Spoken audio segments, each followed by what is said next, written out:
On va se rappeler les conditions d'équilibre. Donc, si un corps solide est en équilibre sous l'action de deux forces, ces deux forces ont même droit d'action, même intensité et des sens opposés. Donc, pour le cas 1, on va écrire non, ils n'ont pas même intensité. Pour le cas 2, on va écrire non, les forces F1 et F2 n'ont pas la même droite d'action. Pour le cas 3, oui, le corps est en équilibre, les forces F1 et F2 ont même droite d'action, des sens opposés et même intensité. Un solide S homogène se trouve au repos sur un plan horizontal. Il est soumis à deux forces, P et R. Mettre une croix dans la case qui correspond à la situation qui donne une représentation correcte des deux forces exercées sur le solide. Pour le premier cas, R, c'est une force exercée par la table, donc on ne va pas mettre de croix.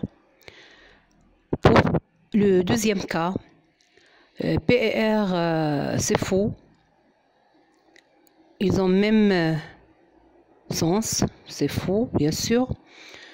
Pour le troisième cas, R et P, les deux flèches ont même longueur, donc même intensité, des sens opposés et même droite d'action.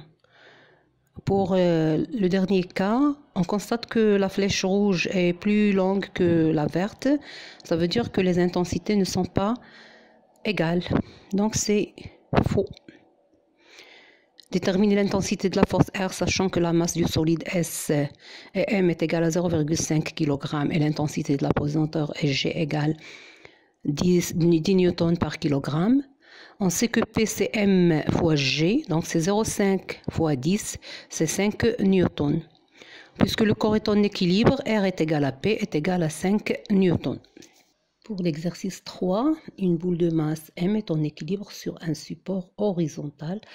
Comme le montre la figure 1, j'ai le centre de gravité de la boule et le point de contact entre la boule et le support vertical. Pour faire le bilan, le système étudié, c'est la boule. Les forces exercées sur cette boule, c'est une force F de contact exercée par le support horizontal au point I. Et la force P, le poids de la boule, c'est la force exercée par la Terre sur la boule au point G.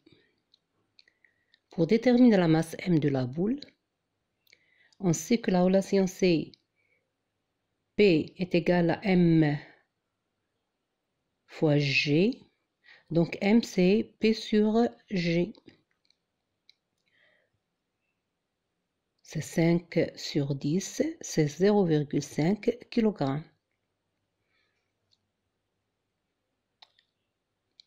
Petit 3, en choisissant comme échelle 1 cm pour 5 newtons. Figure 1, on va représenter les forces exercées sur la boule. Donc, le premier segment fléché, il sera de 1 cm. Son origine, c'est I, dirigée vers le haut.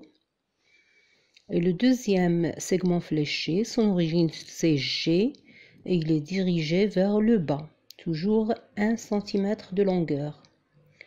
3. En choisissant comme échelle, c'est ce qu'on vient de dire.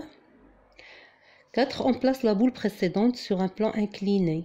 Les deux forces exercées sur la boule sont représentées par la même échelle. Est-ce que la boule est en équilibre? Vous voyez bien que les deux flèches n'ont pas la même longueur. Donc, la boule n'est pas en équilibre.